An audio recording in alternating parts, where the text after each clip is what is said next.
we're getting reports that multiple students have been injured in China's Hunan province after being hit by a white car on Tuesday morning. That's near a school gate. It comes as over the last week we've seen two fatal incidents in China. The first in Zhuhai, when a man drove his car into a crowd, killing 35 people. And on Saturday, when a 21-year-old stabbed 8 people to death in Jiangsu province. Bloomberg Opinion columnist Karishma Vaswani thinks the violence is testing Beijing's control of the public narrative, and she joins us now from Singapore. So, Karishma, at this point, we're talking about multiple attacks just over the last several days. What's the parallel, or what should we be drawing from this?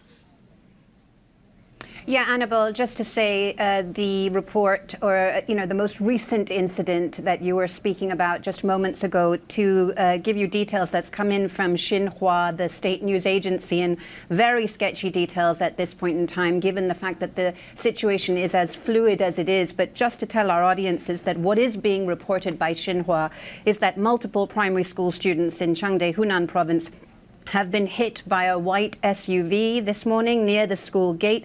Some of the injured were immediately sent to the hospital for treatment, and the number of injuries isn't clear at this point in time. Now, what I find interesting and what I've argued in my column, Annabelle, is that we are getting details of these horrific tragedies to the extent of the detail that we're getting that we've not seen necessarily before in Chinese society. Now, whether this is because there has been an imperative or an incentive on the part of authorities to report these details more frequently, or whether indeed we are having more of these attacks happening, that I think is the key question. But what I've observed and what I've been talking about in my column is that this is an unusual situation to be happening in China. And unusual, yes, but given that sort of environment, how does the government respond? Well, at this point in time, what they're doing is they have been using these incidents to find a way to tighten security even further. In fact, in the wake of last week's horrific tragedy, which killed 35 people, Xi Jinping actually said this was an opportunity to tighten security networks. Now, we all know, of course, that China is one of the most oppressive places on the planet and has more CCTV cameras, for instance, in Chinese cities than anywhere else on earth.